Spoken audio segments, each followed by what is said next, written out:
Hey everyone, today we're back in Battlefield 6 and we're taking a look at the flashlight attachment. The flashlight is a little bit weird because it provides a bonus to your hipfire stat but says that it improves hipfire recovery. I recently did a video about the hipfire stat and in that video I claimed that the flashlight improved your hipfire spread since it changes your hipfire stat. I was wrong about that though, and you can actually pretty clearly see that from the data that I gathered because the points with the flashlight equipped are almost the same spread angle as the ones without the flashlight equipped. There is a little bit of variation due to the uncertainty in my measurements, and the point at 37 mobility is a little wacky, but when I retested I found that the flashlight actually does not provide any bonus to your hipfire spread. Go check out that video to learn more because there were some pretty cool findings in that one. So in this video today, I wanted to test and find out what the flashlight actually does and what hipfire recovery even means. Before we get into that, I want to talk about the one obvious thing that the flashlight does, and that's the blinding effect. So when you point this thing at another player, they'll get a big white light on their screen and it makes it harder for them to see. The effect isn't super crazy and it does like scale with the distance you are away from the other player, but I will say that I have at times been caught off guard when I come across a player using a flashlight because even the extra few milliseconds it takes for my brain to process what I'm looking at can be enough to change the outcome of a fight, since the weapons in this game all take only a few hundred milliseconds to kill. So it's nothing like super crazy, and there doesn't seem to be a lot of players using the flashlight, but if you are in close quarters and someone has a shotgun or something, it can be enough time to make a difference. The more mysterious aspect of the flashlight though is the benefit that it gives to hipfire recovery time, because the game doesn't specify what hipfire recovery time even is.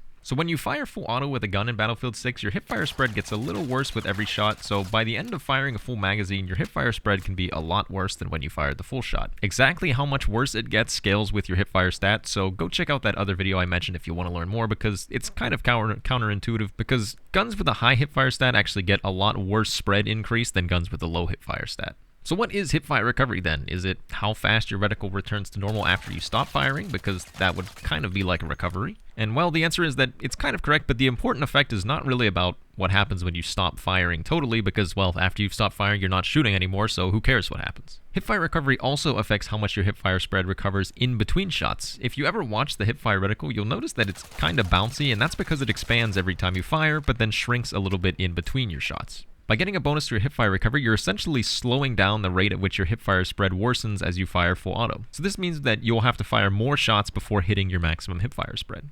I'll do a little demonstration here to show that. So right now I have the SGX with a blue laser and a flashlight.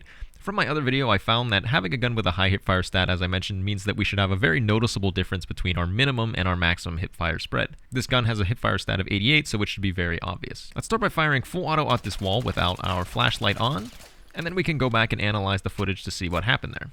It's a little bit difficult to visually observe what is happening since everything bounces around a bit, but I'll add a little rectangle here that shows the maximum hipfire diameter, so that way we can more easily compare it to our current hipfire reticle. So let's play this back in slow motion and we can count how many shots until we hit our maximum hipfire spread. So it looks like 1, 2, 3, 4, 5, about 6 shots until we hit max spread. You could probably debate that it's really either 5 or 7, but it's roughly about 6 shots without the flashlight on before we hit our max spread. Now let's go ahead and turn the flashlight on and repeat our test. And it definitely does feel a little bit slower in real time, but let's analyze the footage to actually get a more concrete idea of what's happening. So now we have 1, 2, 3, 4, 5, 6 shots, and we still are definitely not at our max spread yet, so there's definitely a bonus. And then we'll get 7, 8, 9, 10, 11, and about 12 shots before we hit our max spread. Once again, you could probably argue that it's really 11 or 13 or however many shots, but the main point here is that it basically takes twice as many shots as before until we reach our maximum hipfire spread. So the rate of our hipfire spread increase has been essentially halved. I did test this on a few other weapons as well, and for the weapons I tested, it was basically the same story, about 6 or so shots to hit the max spread without the flashlight and around 12 with the flashlight. Now, doubling the number of shots before we hit our max hipfire spread sounds pretty good, but is this actually meaningful in like real gameplay? So we're here at the test range and we'll test some things and try it out. For targets at close range with this high hipfire gun, I basically have a 100% chance of hitting the target because my reticle is smaller than the target I'm aiming at. So even if I full auto, I can usually take the target down before the spread gets too bad and actually makes me miss. So in situations like these, it really doesn't matter if you have the flashlight or not.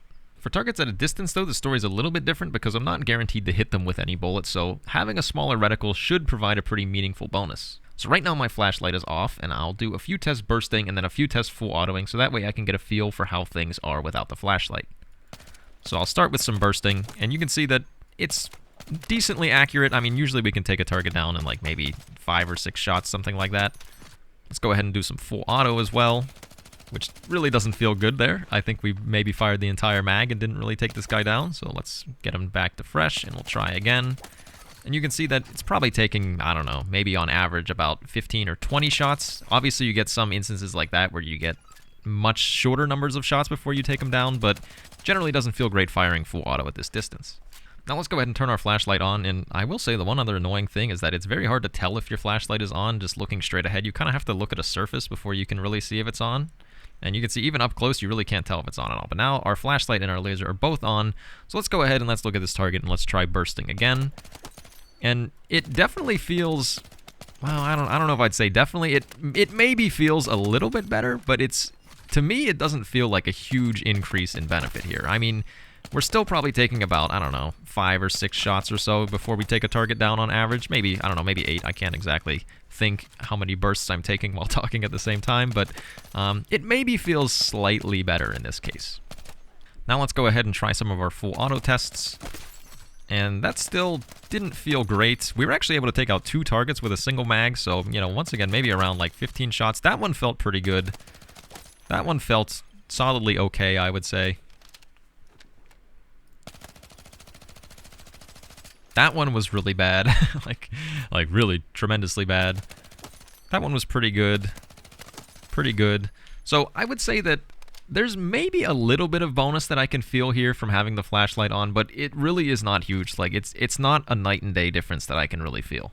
So let me know in the comment section below if you guys can notice any difference in the footage. At the end of the day, I think that the hipfire bonus of the flashlight is really pretty meaningless because at close range, it basically doesn't matter at all because if you're in close range, you are going to be almost guaranteed to hit your target anyways. And at long range, the benefit is barely noticeable. If you really want to have the blinding aspect of the flashlight, it's probably worth it, but I think that it's almost useless in terms of the hipfire. And I mean, the flashlight costs 10 points, and that's the difference between the 5 milliwatt green laser and the 50 milliwatt green laser, and the difference between those two is a much more noticeable hipfire improvement. So yeah, I've never been much of a flashlight user so far in this game, and I think that I'll continue to avoid it, so let me know your thoughts in the comment section below, and subscribe for more Battlefield 6 content. Thank you for watching, and goodbye.